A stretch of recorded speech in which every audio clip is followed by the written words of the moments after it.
बोलो जयकारा बोल मेरे श्री गुरु महाराज की जय। सभी गुरुमुख प्रेमियों से सप्रेम जय सच्चिदानंद। एक व्यक्ति ने सत्संग में सुना था कि जो जैसे कर्म करता है उसे फल भुगतना पड़ता है कर्मों के अनुसार। तो ये सुनकर वो आश्चर्यचकित हुआ। तो वो सत्संग कर रहे संतों के पास गया और कहने लगा कि महाराज, अगर कर्मों का फल भोगना ही पड़ेगा तो फिर सत्संग में आने का फायदा क्या हुआ। भाई, सत्संग में जाने की प्रेरणा भी संत देते हैं कि संत फरमाते हैं कि सत्संग में जाने से कर्मों के पाप कट जाते हैं। और फिर वही संत ये वचन भी सुना रहे हैं कि कर्मों का फल तो भोगना ही पड़ता है। अब वो ठीक से समझ नहीं पाया या जैसा भी उसके दिमाग में आया वो संतों के पास जाकर कहने लगा कि फिर क्या फ़ायदा हुआ हम सत्संग में रोज़ इतना समय खराब करें। तो संतों ने एक ईंट की तरफ इशारा करके कहा, तुम इस ईंट को छत पर ले जाकर मेरे सर पर फेंक दो। तो वो व्यक्ति, वो आदमी कहने लगा, संत जी, इससे तो आपको चोट लग जाएगी, बड़ी मुसीबत हो जाएगी आपको। तो संत जी ने कहा, अच्छा फिर उसी ईंट के भार के बराबर का एक रुई का गट्ठा संत जी ने बांध कर दे दिया। जैसे 1 किलो की ईंट रही होगी या 2 किलो की ईंट रही होगी तो 2 किलो रुई का एक गट्ठा बांध के संत जी ने उस व्यक्ति को दिया और कहा कि अब ईंट ना ले जाकर इस रुई के गट्ठे को ऊपर ले जाओ और मेरे सर पर फेंको, तो क्या चोट लगेगी। तो वो बोला कि इससे तो आपको चोट नहीं लगेगी, ना कोई खून निकलेगा। तो संत जी ने कहा, ये भले मानस, इसी तरह सत्संग में आने से कर्मों का फल मिलता भी है, कर्मों का फल हल्का भी होता है। जो ईंट की चोट लगनी होती है तो ईंट के वजन के बराबर ही रुई के वजन की चोट लगती है, जिससे दुख नहीं पहुंचता और भोग भी भोगने का जो नियम है कुदरत का वो पूरा हो जाता है। कितने सुंदर प्रकार से संत महापुरुष हमें समझाते हैं। कई बार हम भी अपनी नासमझी के कारण ऐसा कर बैठते हैं कि सत्संग को छोड़ देते हैं। कई बार ऐसे अवसर आते हैं, सत्संग छोड़ देते हैं, सुमरन भजन छोड़ देते हैं, दर्शनों पे जाना भी छोड़ देते हैं, क्योंकि हमें दुखों ने घेर रखा है, मुसीबतों ने घेर रखा है। जब तब मुसीबतें हमारे सामने आकर खड़ी हो जाती है, दबोच लेती है। कभी भी किसी भी दिशा से कोई भी दुख आ जाता है, पता ही नहीं लगता। लेकिन ये नहीं समझ पाते हम कि अगर हम सत्संग में जाया करते हैं, जितनी देर सत्संग में बैठते हैं उतनी देर हम नए पाप कर्म करने से बच जाते हैं और उतनी देर ही हम अपनी चित्तवृत्तियों को प्रभु के साथ, प्रभु नाम के साथ जोड़ते हुए और सत्संग के जो वचन सुनते हैं उससे हमारे भीतर एक पश्चाताप की आग जलती रहती है। हम अपने किए हुए पापों को याद करके प्रभु से क्षमा याचना करते रहते हैं, फरियाद करते रहते हैं, अपने आप को पापी पापी कहकर, गुनाहगार कहकर स्वयं को भीतर ही भीतर संबोधित करते हैं कि हे गुरु महाराज, मैं गुनाहगार हूँ, मैं भूलनहार हूँ, आप बख्शनहार हो। इस प्रकार बार बार पुकार करने से पाप कर्मों का जो प्रहार है, जो उसका भार है, वो हल्का हो जाता है। पाप हल्के हो जाते हैं, पाप का बोझा हल्का हो जाता है, जिसको हम सहन करने में सक्षम हो जाते हैं। क्या हुआ, जो कभी कोई पाप अचानक से उजागर हो जाता है, कोई पाप भारी होता है, थोड़ा हमें विचलित कर देता है, तो हम अगर ठीक से समझने की कोशिश करें तो हम सत्संग को छोड़ेंगे नहीं, सुमरन भजन को छोड़ेंगे नहीं, बल्कि अपनी भजन भक्ति की कार्रवाई को तेज करेंगे। अगर हम सत्संग में भावपूर्ण बैठते हैं, संतों के वचनों को गहराई से सुनते हैं, तो यकीनन हम इस प्रकार से अपना सत्संग में, भजन अभ्यास में चित्त लगाते हैं कि कैसा भी दुख क्यों ना आए, कैसी भी तकलीफ़ क्यों ना आए, वो मेरे सतगुरु के इशारे पर ही आई है। कोई भी तकलीफ़ मेरे सतगुरु के इशारा करने से ही आई है, जो हर प्रकार से वाजिब है, और इसमें किंचित मात्र मुझे डरने की, चिंता करने की ज़रूरत नहीं, क्योंकि इस तकलीफ़ और दुख का जो भार है वो मेरे सतगुरु के चरणों में रुक गया है। मुझे तो केवल इस भोग को भोगना है, बाकी सतगुरु की नज़र मुझ पर लगी हुई है और मुझे किसी भी प्रकार का कोई भय नहीं होना चाहिए। और ठीक ऐसे ही होता है। कई बार हम सत्संग में सुनते होंगे कि भगवान अपने भक्तों के पास जानबूझकर कुछ न कुछ कठिनाइयाँ जो हैं हल्के फुल्के रूप में भेजते रहते हैं। बड़ी कठिनाई को कमज़ोर करके, तोड़ के, टुकड़े करके भेजते हैं, जिससे कि बड़े दुख को भी वो भक्त ना प्राप्त होवे और छोटी छोटी कठिनाइयों को देखकर प्रभु की याद बनी रहे, क्योंकि सतगुरु तो करुणा से भरे हुए होते हैं। और जब लगातार हम सतगुरु का ध्यान, सतगुरु का सुमरन करते रहते हैं, कितने ही अवगुणों से बच जाते हैं।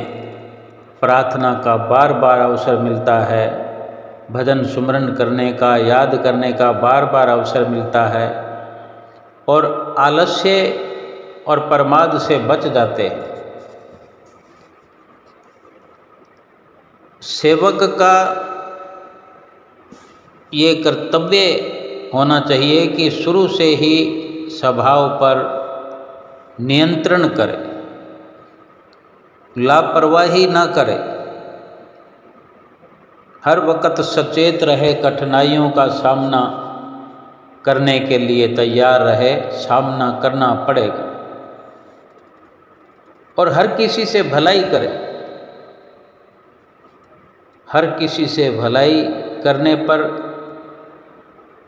हमें बुराई मिले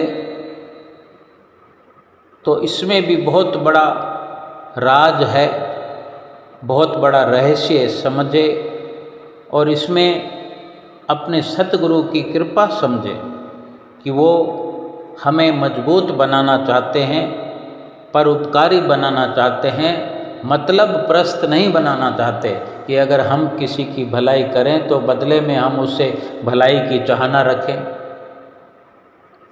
भलाई की और आगे चल दिए, भलाई की और आगे चल दिए, पीछे नज़र नहीं करना, पीछे की ओर हिसाब किताब के लिए मुँह नहीं करना कि मैंने जो भलाई की तो क्या मुझे वापस भलाई मिली या मिलेगी, ये उम्मीद रख के नहीं बैठना।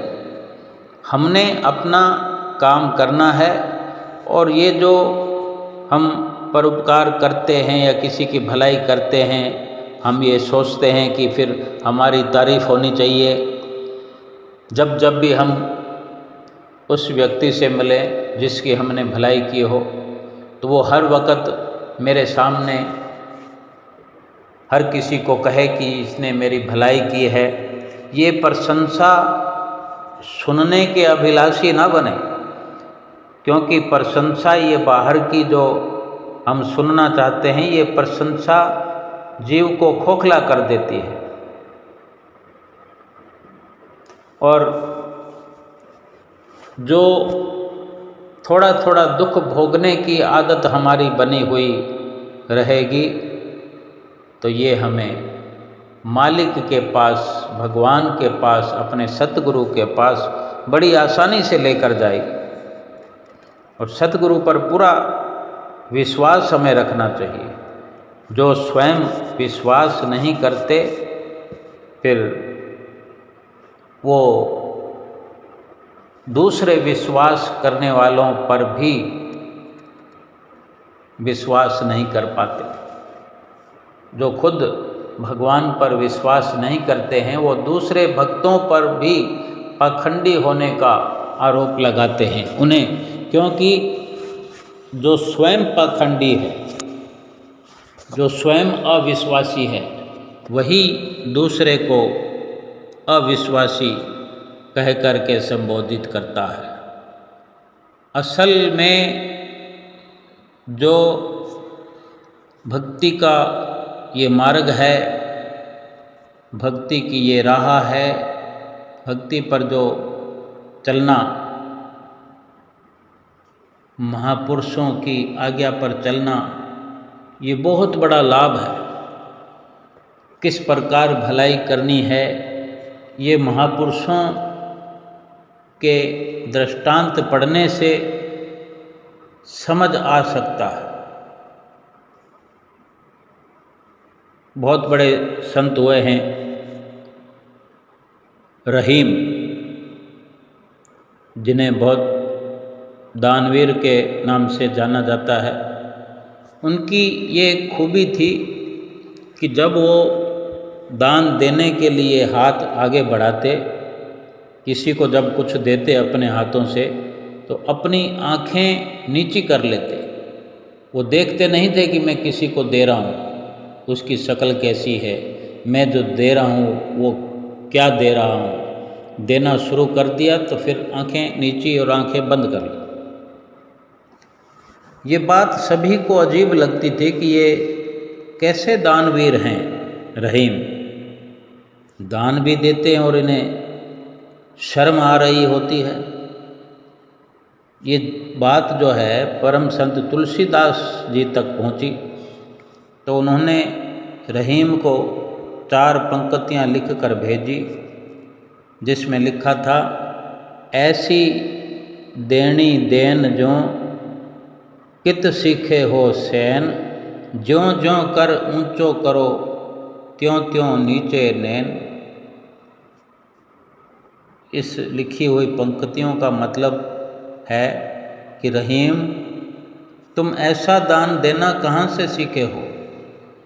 जैसे जैसे तुम्हारे हाथ ऊपर उठते हैं दान देने के लिए, वैसे वैसे तुम्हारी नज़रें, तुम्हारे नयन नीचे झुकते जाते हैं। रहीम ने इसके बदले में जो जवाब दिया, वो जवाब भी लाजवाब था। हम अगर समझ पाएँ, रहीम साहब ने परम संत तुलसीदास जी को जवाब में लिखा कि देनदार कोई और है, भेजत जो दिन रैन, लोग भरम हम पर करें तांसो नीचे नैन। ये समझाते हैं कि देने वाला कोई और है, वो मालिक है, वो परमात्मा है, वही रात दिन भेज रहा है और मैं दे रहा हूँ। परंतु लोग ये समझते हैं कि मैं दे रहा हूँ, लोग ये कहते हैं कि रहीम दान कर रहा है। ये बार बार सोचकर मुझे शर्म आ जाती है, मेरी आंखें झुक जाती है, क्योंकि कोई मेरी सुनता नहीं। मैं किसी से कहूँ तो क्या कहूँ? ये संतों महापुरुषों के इशारे, ये उनके वचन हम अपने हृदय में धारण करें। एक एक शब्द सच्चाई से भरपूर है। हम भी दान पुण्य करते हैं,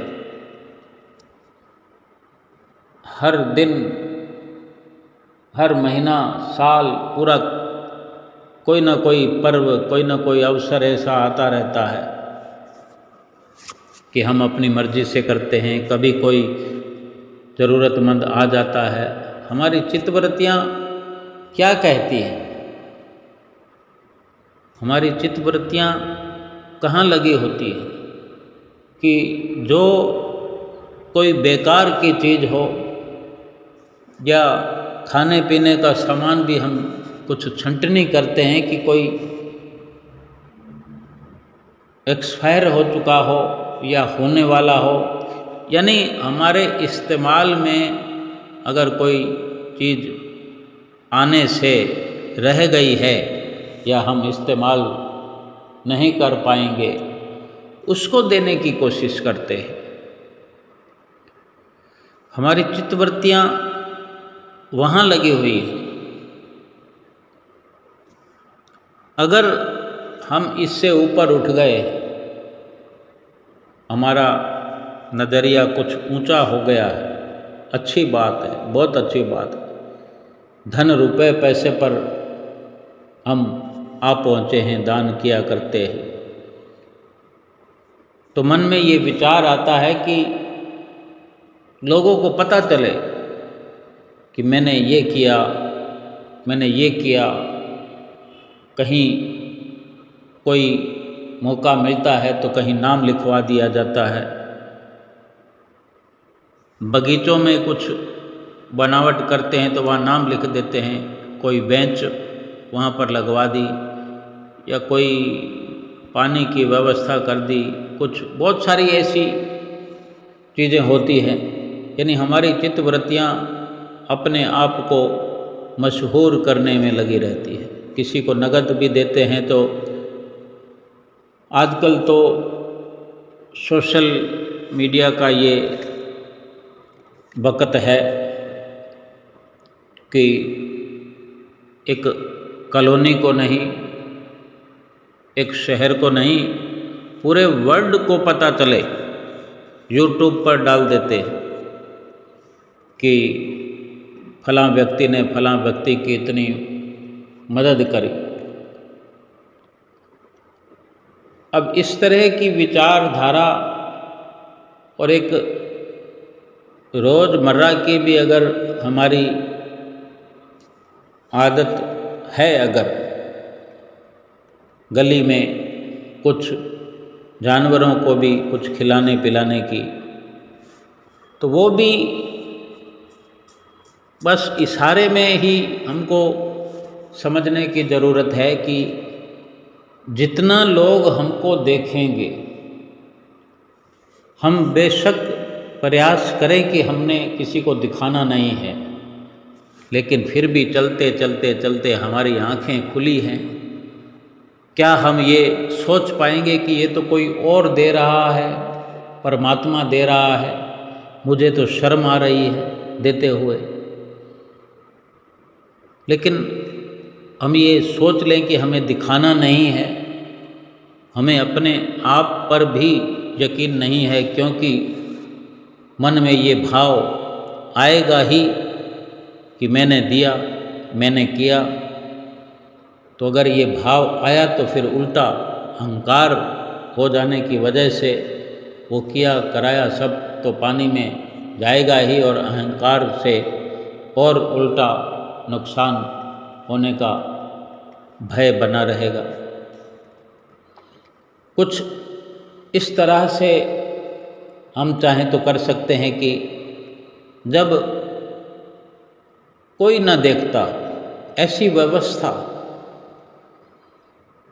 जैसे गाय को कुछ घास खिलाना है, बहुत से भाई बहन ऐसे काम किया करते हैं, तो क्या किसी को बताने की ज़रूरत क्या है? किसी भी प्रकार से ऐसी व्यवस्था की जाए कि चुपके से हो जाए, थोड़ा जल्दी में हो जाए, कि लोग सड़क पर बाहर निकले नहीं उससे पहले कर दें। थोड़ा मुश्किल ज़रूर होता है, लेकिन उसका जो रिप्लाई हमारे अंतःकरण पर जाएगा कि हमने किसी को पता नहीं लगा, ये भी एक होड़, और किसी को पता न लगे उससे ज़्यादा अहम ये है कि हमें स्वयं को पता नहीं लगे। और फिर रही बात पता लगने लगाने की, हम ये भी तो समझें कि क्या हम दान कर सकते हैं किसी को? क्या हम दान कर रहे हैं या किसी का लिया हुआ लौटा रहे हैं? अगर एक कुत्ते को भी रोटी डालने का कर्म हमसे होता है, बासी रोटी डालते हैं, सूखी हुई रोटी डालते हैं या ताज़ी भी डालते हैं, अक्सर रोटी बना करती है तवे पर गाय की, कुत्ते की,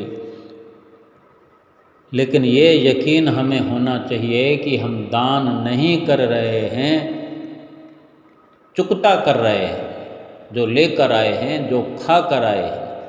अगर ये भाव रहेगा तो फिर दान की दशा बदल जाएगी और कर्म की भी दिशा बदल जाएगी, कि फिर करने कराने का भाव समाप्त हो जाएगा, वो भय बना रहेगा, आंखें शर्म से झुकी रहेगी, क्योंकि जो किसी से लिया होता है उसका बहुत सारा तो ब्याज बन जाता है।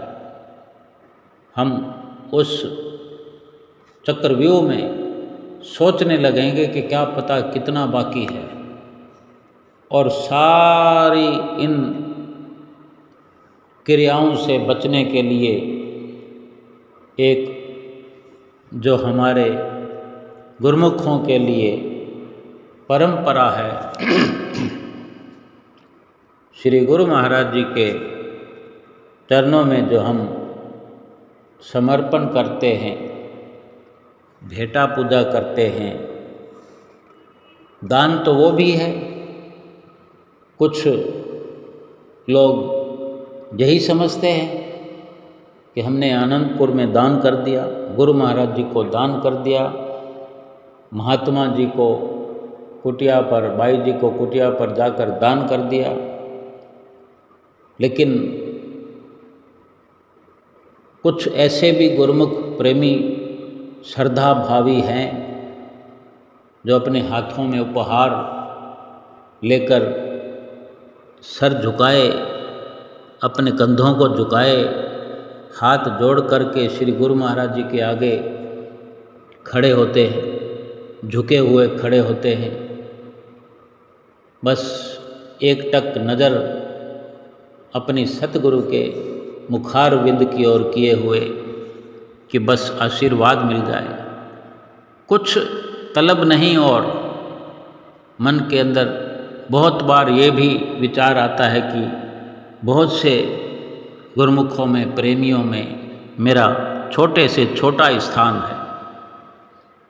श्री गुरु महाराज जी तो सब कुछ जानते हैं, हमारे अंतर मन की भी। और सेवक का ये भाव हो कि मैंने अगर सतगुरु के चरणों में ये भेंट अर्पण की है तो मेरे पापों का बोझ कम करने में सतगुरु जो हैं समर्थ है। अब हम ये भी विचार करें कि हम कहाँ कहाँ किस किस पाप को करके आए हैं, किस किस व्यक्ति को किस किस जगह पर नुकसान पहुंचा कर आए हैं, जन्मों जन्मांतरों से किस किस का खा कर आए हैं, कब कब वहाँ पहुँचेंगे, कब चुकाएंगे। श्री गुरु महाराज जी के आगे ये भेंटा पूजा करने से हम विचार करें कि आज श्री दरबार में 24 घंटे पूरा साल सेवा चलती है। कितने लोग आकर लंगर में खाना खाते हैं, कितने लोग कमरों में आकर सोते हैं, कितने लोग ठंडी हवा खाते हैं, कितने लोग ठंडा पानी पीते हैं, उन सड़कों पर चलते हैं, उन बाग बगीचों में सैर करते हैं, उनका मन शीतल शांत होता है। वहाँ पर चाय भी पीते हैं, दूध भी पीते हैं, श्री दर्शनाल में बैठ कर के भक्ति करते हैं, सत्संग सुनते हैं। जितनी भी ये सारी व्यवस्था, सुंदर सुंदर पक्की सड़कों पर चलते हैं, बसों पर बैठकर सफ़र करते हैं, कितने वहाँ पर कारीगर हैं, कितने मजदूर हैं, कॉलोनी बसी हुई है मजदूरों की श्री गुरु महाराज जी की तरफ से।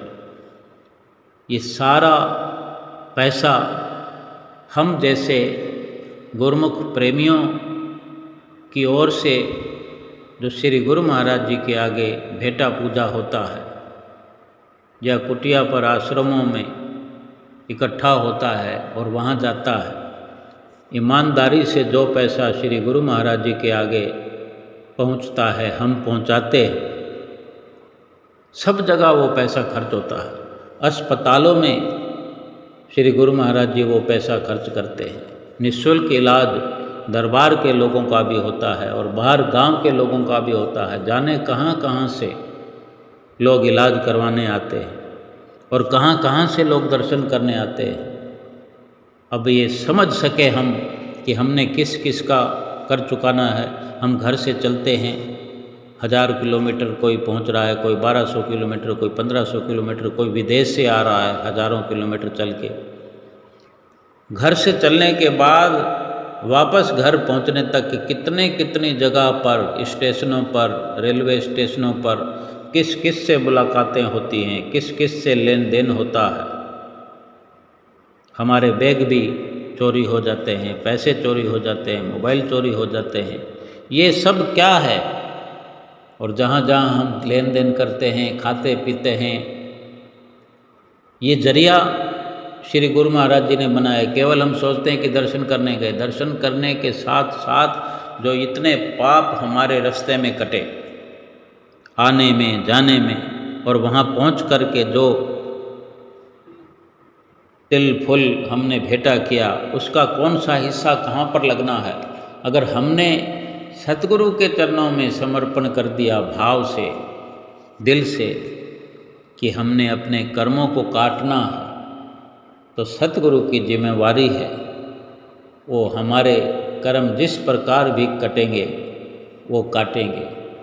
जहाँ हमारा 10 रुपये भी किसी को पहुँचाना होगा तो वो पहुँचाएंगे, चाहे जिस भी रूप में हमने लिया है उसी रूप में वो हमारा पुख्ता कर्मों का खाता समाप्त करेंगे। ये हमारा निश्चय दृढ़ विश्वास होना चाहिए। हम नहीं जा सकते सब जगह अगर हमारे जो पाप कर्म हमने किए हैं सही हिसाब से अगर हम सोचें तो हम सतगुरु के आगे तो क्या, सतगुरु के दरबार में भी पांव रखने के काबिल नहीं हैं। इतने पापी और इतने गुनाहगार हैं। और अगर सतगुरु के दरबार में पांव रखने के काबिल नहीं हों, सतगुरु के आगे पहुंचने के, उनके दर्शन करने के काबिल नहीं हो, तो पूरे संसार में कोई नहीं जो फिर हमें स्वीकार कर सके। तो हम एक एक कर्म को कैसे काटेंगे? सदियां बीत जाएंगी। एक मनुष्य जीवन में कितना कर लेंगे? लेकिन ये सतगुरु की महानता है, उनका उपकार है। लेकिन हमारा भाव सच्चा होना चाहिए। सच्चा भाव हो तो सब काम हो जाता है। जैसे भगवान श्री कृष्ण कहते हैं द्रौपदी को, जब अंगुली पर खुद ही टक लगा लेते हैं, खून टपकता है और द्रौपदी बहुमूल्य साड़ी फाड़ कर बांधती है, तो भगवान कहते हैं भाव सच्चा काम मरहम से भी ज़्यादा कर गया। ये जख्म तो क्या मेरा दिल भी तेरी बातों से भर गया। क्योंकि भगवान श्री कृष्ण कहते हैं कि बहुमूल्य साड़ी को फाड़ दिया तूने जरा से जख्म के लिए। द्रौपदी कहती है कि अगर लहू इस हाथ से टपके तो चूल्हे में गई साड़ी, आपके इस जख्म पर कुर्बान लाखों नई साड़ी। तब भगवान कहते हैं कि भाव सच्चा तेरा काम मरहम से ज़्यादा कर गया। ये जख्म तो क्या मेरा दिल भी तेरी बातों से भर गया। इतने से संवाद की जो मोहर लगी, उस वक़्त भगवान ने कहाँ जा कर के द्रौपदी का चीर हरण होता हुआ बचाया द्रौपदी को, और कहाँ उसका बदला चुकाया।